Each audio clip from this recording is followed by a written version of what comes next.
Nakadali na naman si Jessie Tobale. Isa pa. So, okay lang yan guys. Galit na naman ang puso mo eh. Maduros kaya.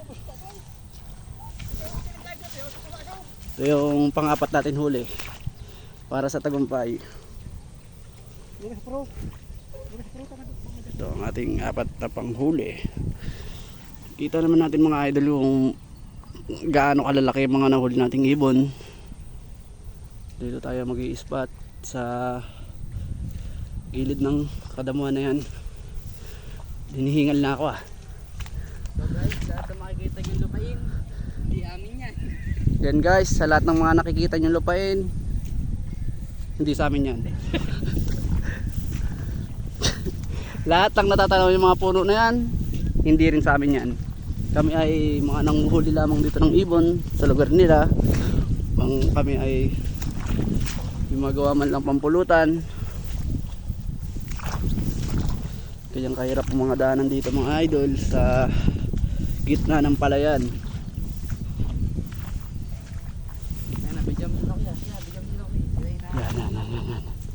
Isang mo yan. Yan. Medyo ano yung zoom natin eh. Yan. Hindi masyadong malapit kasi ano yung nabubulabog agad yung ibon. Maganda yung silang dalawa mga corner ng ibon eh. Medyo malayo maging kami mga idol.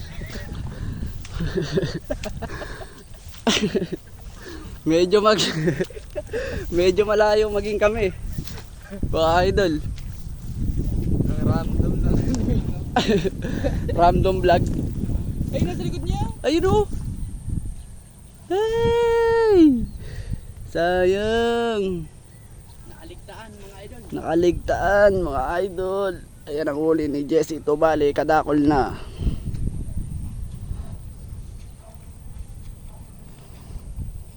Kadakol ibon.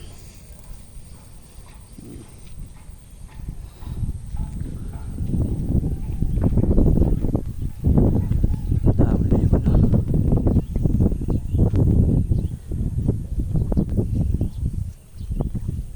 Yan, para makasama ka naman sa ating vlog kapatid, para ginawa ang ating buhay.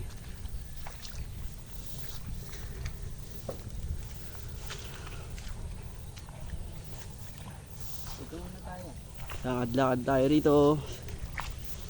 Kundi lang ano kasi ang technique talaga nila niyan guys sa panguhuli. Kailangan hindi gaanong mahangin kasi oras na tumakbo-takbo yan dyan, hindi mo napapansin kasi tinatangay ng hangin itong mga dahon-dahon na to. Hindi mo mapapansin na nandyan yan.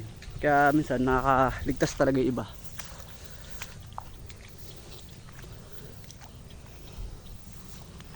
Yan, matubig oh. Mga ilang araw lang may tanim na naman tong palay.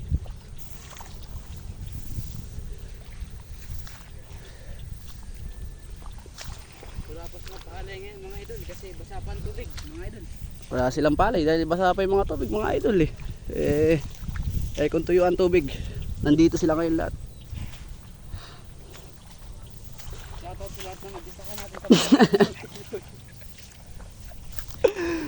salute. Shout out kayo, shout out muna tayo. Shoutout kay Dudong Balderrama. Shout out kay Dudong Balderrama. Balderrama? Ba't Balderrama? Yeah, sabi ko